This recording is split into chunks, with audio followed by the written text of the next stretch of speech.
everybody, it's Mike Frieder with On-Call Compliance Solutions, and I'm back with another compliance tip of the week. This week we're talking about CMMC Control AC.L2-3.1.4. Like, could they find something longer to call it? Anyway, separate the duties of individuals to reduce the risk of malevolent activity without collusion. Because the Joker might be hiding in the corner? I don't know. We'll figure it out together.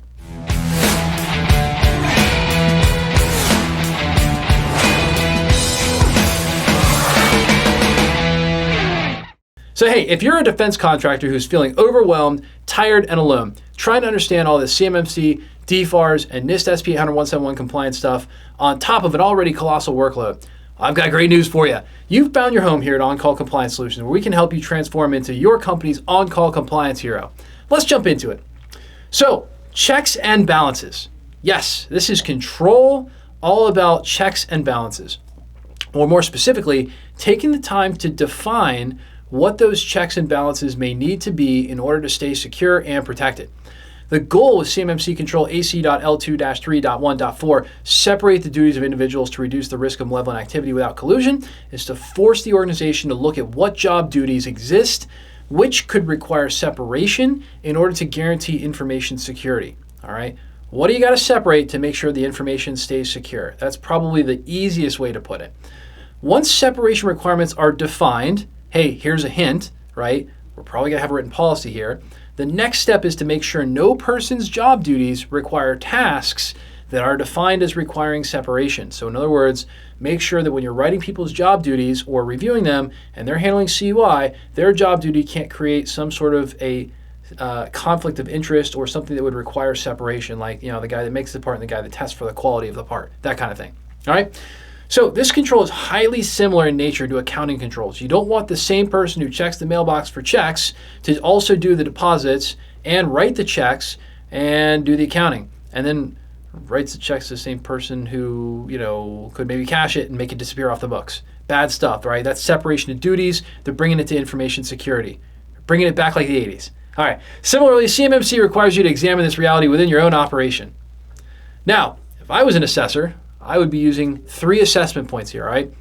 I would be looking at determining if the duties of individuals requiring separation are defined, okay? Are the duties defined?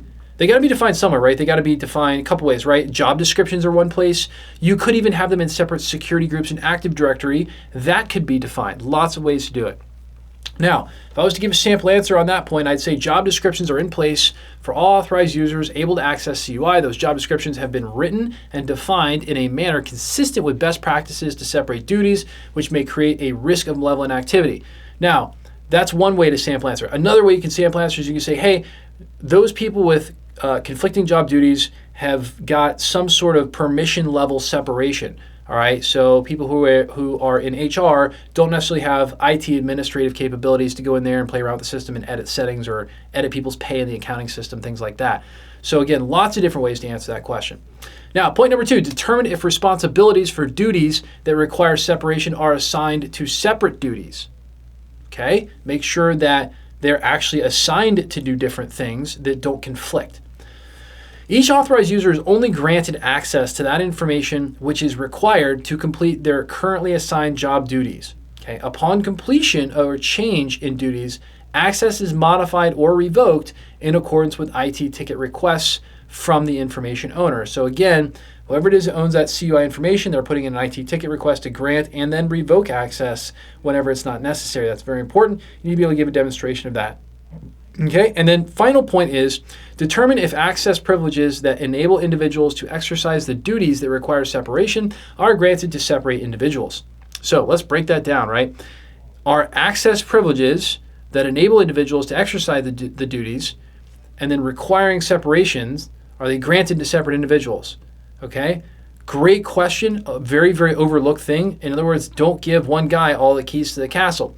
Access privileges are granted to each authorized user individually at the direction of the information system owner via IT ticket. The information owner determines who is assigned duties based on currently assigned job duties, okay? And again, in every scenario, this can be just a little bit different, but the big point here is that ultimately you're going to make sure that someone is assigning and revoking and determining if those access privileges are enabled or disabled or whatever it may be. All right, cool. Now, if you are listening to the video and you're thinking to myself, WTF, I have no idea what in the world to do here. This is intense. Like, had no idea that that's the answer they were looking for on that control, and I got 109 more to go. Guess what? At On Call, we work with defense contractors just like you who've had all of this DFARS, NIST, ITAR, and CMMC compliance stuff dropped in their lap like a seagull on a sunny day. All right, we teach you how to level up and be a proper on-call compliance hero for your company, eliminating gaps, gray areas, and getting all this solved, all while showing you how to leverage compliance as your secret weapon to land more defense work with higher profit margins. Now, that's what becoming an on-call compliance hero can do for you. If you're looking for more help getting compliant, our compliance experts are always on call for you. Visit cmmccompliancesecrets.com or check out the bio below for links to get help right now. If you love the content we're putting out here for you, help us out with a big thumbs up on that like button, or even better, smash the subscribe button to get the latest compliance content as soon as our compliance nerds roll it out. Until the next compliance tip, my friends, stay safe and secure out there, and hit us in the comments below to let us know what you'd like to know more about when it comes to information security and compliance. And I'll see you on the next one.